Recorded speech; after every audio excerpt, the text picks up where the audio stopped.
लिखन जा किसी बंदे ने एवं गल की क्या यार तेनों कभी मसीते नहीं देखिया कि तू पता नहीं नमाज भी पढ़ना कहीं तो गीत का मजा ही था लिखना मजाक थे बात हकीकत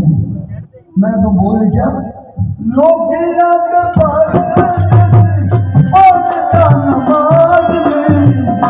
नमाज में खुदा दी जानी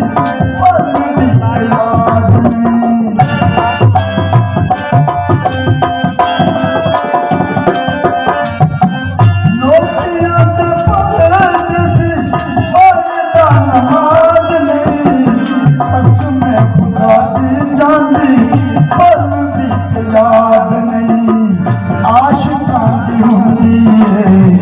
बकरी मसीतनी आशिका की होती है बकरी मसीतनी मदिया तुम छोड़ लम जीतनी छोड़ लम जीतनी